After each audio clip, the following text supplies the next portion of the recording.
మగవాళ్ళల్లో పిల్లలు కలగకపోవడానికి ఎక్కువ శాతం కారణం అవుతున్నారు అనేది ఈరోజు మనం తరచుగా వింటున్న ప్రాబ్లం. వీర్యకణాల సంఖ్య తక్కువగా ఉండటం, పిల్లలు కలగకపోవడం అనేది కామన్గా చూస్తున్న సమస్యగా కనపడుతుంది.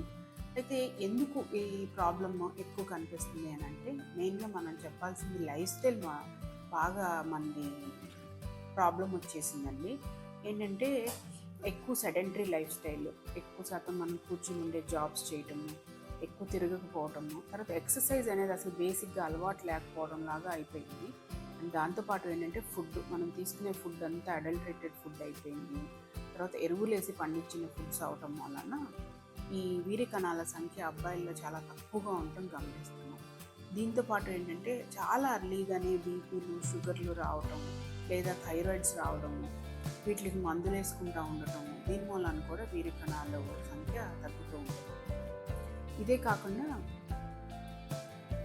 కొంతమందిలో ఎట్లా చూస్తూ ఉంటామంటే, మనం వీర్యకణాలు బాగుంటాయి కానీ దాంట్లో చలనం ఉండకపోవటం, తర్వాత మార్ఫలాజికల్గా అంటే చూడడానికి అబ్నార్మల్గా ఉండే సెల్స్ ఎక్కువగా ఉన్న వాళ్ళు కూడా కనపడుతూ ఉంటుంది. ఇది టెరటోజూస్పర్మియా అంటాం.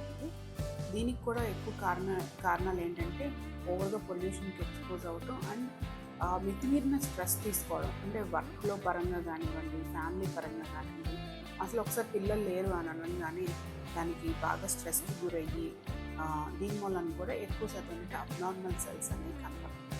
సో మెయిన్గా ఇప్పుడు అబ్బాయిల్లో పిల్లలు లేరు అని అంటే కనుక వాళ్ళే కారణం అవుతున్నారు పిల్లలు లేకపోవడానికి. ముందు మీ లైఫ్ స్టైల్ని కరెక్ట్ చేసుకోండి. లైఫ్ స్టైల్తో పాటు ఏంటంటే ఏదో ఒక ఎక్సర్సైజ్ అనేది స్టార్ట్ చేయండి. అండ్ ఫుడ్స్ కూడా ఏంటంటే మరీ జంక్ ఫుడ్స్ బాగా తగ్గించండి, స్వీట్స్ బాగా తగ్గించండి. దాంతోపాటు ఏంటంటే న్యాచురల్ ఫుడ్స్, మనకి ఫ్రూట్స్ కానివ్వండి, రా వెజిటబుల్స్ కానివ్వండి, సలాడ్స్ రూపంలో అలాంటివి తీసుకుంటూ ఉంటే మీకు మంచి మార్పు వచ్చి పిల్లలు కలిగే అవకాశం ఉంది.